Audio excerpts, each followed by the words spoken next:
sunscreen itself is a category error. Sunscreen isn't one thing, right? And most sunscreen, for instance, I didn't know this until this week. Most sunscreen has aluminum in it. Aluminum oxide? Lots of forms of aluminum. Here, I'm actually going to read. It's a most of, if not all of, this one page. Oh, not that one. Here we go. Letter to the editor, published in 2007 in the journal Free Radical Biology and Medicine. Aluminum, a potential pro-oxidant in sunscreens and sunblocks? Question mark. Okay, so it's a letter to the editor. This is not a test of hypothesis. It is basically a hypothesis. To the editor, we have measured, and this is written by, sorry, let's just go to the bottom so I can, where are the authors? The authors, since somehow they're not on here, are Nicholson and Exley. This is again published in 2007. Oops, oh, there they are. Nicholson and Exley. We have measured the aluminum content of sunscreens and sunblocks, which either include or do not include an aluminum salt. For example, aluminum hydroxide, aluminum oxide, aluminum silicate, aluminum stearate, aluminum starch, acetyl succinate as an ingredient. All those aluminums. Aluminum was present in all products, and its content was of particular significance in 3 products, each of which listed it as an ingredient. That sentence is doing a lot of work too, because that sentence strongly implies that they were looking at several sunscreens, many of which did not have aluminum on the ingredient list, but all of the products that they tested had aluminum in them. Yeah. Okay. So after numerous inquiries, the manufacturers were not forthcoming as to the role of aluminum in their product, except the manufacturer of Simple Sun Protection Cream, who confirmed that aluminum hydroxide was added to their product to coat the surface and thereby prevent the agglomeration of another ingredient, titanium dioxide particles. WHO guidelines for the application of sunscreens and sunblocks recommend a single application of at least 35 milliliters of product to achieve the stated sun protection factor, SPF. For 3 of the sunscreens and sunblocks investigated in the study, a single application of product would result in about 200 milligrams of aluminum being applied to the skin surface. In addition, WHO guidelines suggest reapplication of product every 2 hours, which, for example, for an average day on the beach, would result in up to a gram of aluminum being applied to the skin surface. Skin is permeable to aluminum salts when, for example, they are topically applied as antiperspirant formulations. It will accumulate in the skin and it will be transferred from the skin to systemic sites. It is highly likely that the everyday use of sunscreens and sunblocks is a hitherto unrecognized contributor of aluminum to the human body burden of this non-essential metal. Perhaps of immediate significance is the potential for aluminum in the skin to act as a pro-oxidant. Recent research in Free Radical Biology and Medicine, the journal where they're publishing this letter, has shown that UV filters and sunscreens promote the formation of reactive oxygen species in the nucleated epidermis of the skin. The authors speculated upon the role which might be played by antioxidants, either already in the skin or included in sunscreen formulations, in counteracting the pro-oxidant activities of UV filters, though they did not consider how the presence of additional pro-oxidants might exacerbate such effects. Aluminum is one such pro-oxidant and could significantly increase the potential for oxidative damage in the skin. Whereas the relationship between the burgeoning use of sunscreens and sunblocks and the increased incidence of skin cancers, and in particular melanoma, is highly controversial, it has not hitherto been considered that aluminum in these products could be an extremely significant contributing factor. Of course, aluminum is already in the skin surface and may not need to be a component of sunscreens and sunblocks to exacerbate oxidative damage attributed to the application of such products. Wow. Wow. And also, just that is how it's done. Like, put aside the content for the moment. They have built a careful argument in which they actually collected observations. They have not tested a hypothesis, but they have collected several observations, which will look like lab tests to many people, right? They solicited information from manufacturers. They did chemical analyses of several sunscreens. They found aluminum at various levels in every single one of the products that they found. They did a literature review. They posited a mechanism by which aluminum in sunscreens being absorbed by the skin might have a toxic effect on health. And they have not made any claims that are beyond what they know. Yeah, that's amazing for multiple reasons.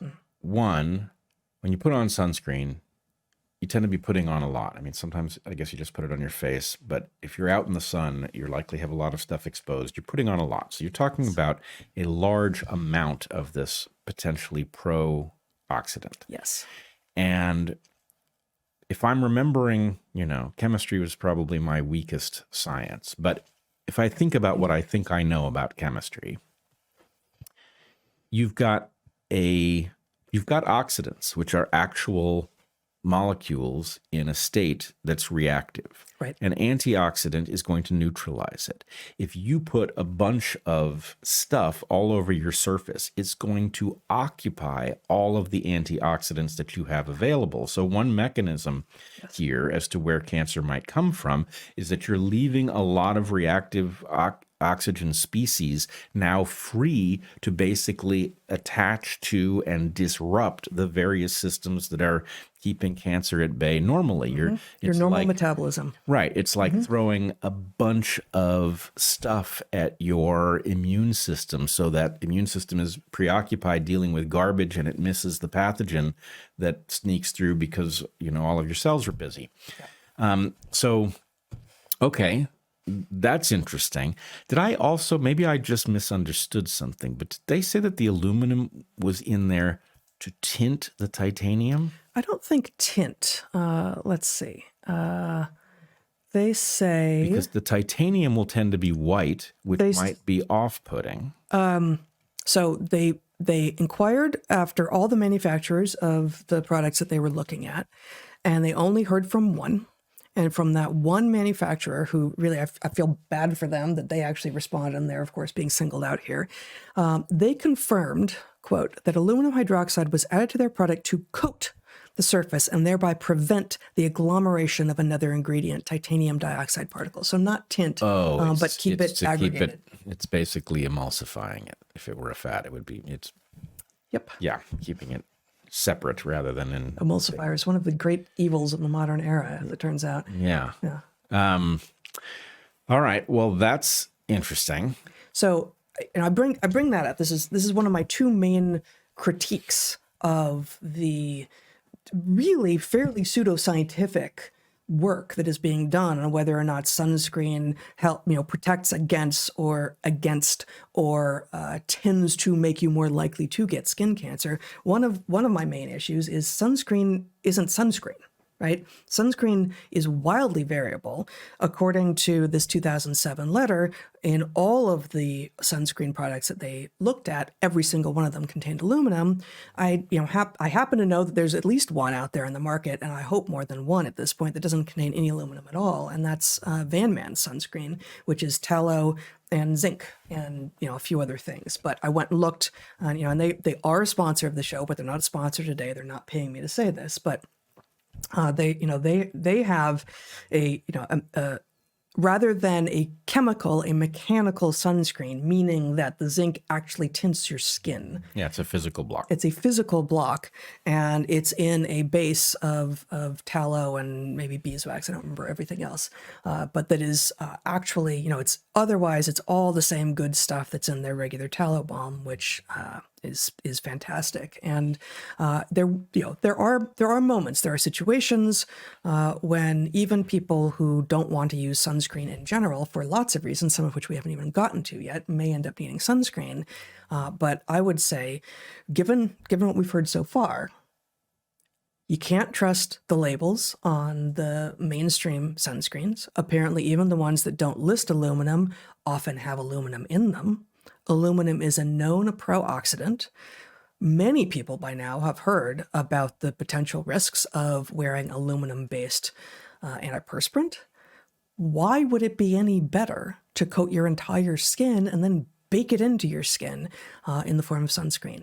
I feel like it's got to be worse. Yeah, well, and even worse, I consider them insane, but the spray-on sunscreens that people use, you're also potentially breathing this stuff, or the person sitting next to you on the beach is going to be breathing it. Yeah. Right. Which is like the worst possible case in terms of, short of injecting it, having it come into your lungs is very dangerous. I mean, it's dangerous almost no matter what it is. Yeah, exactly.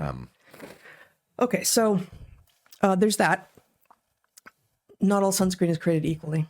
My message still, not medical advice, is avoid sunscreen whenever you can. But if you're going to use it, find sunscreen that is as pure and clean as possible, that uses a physical barrier rather than a chemical change in your skin.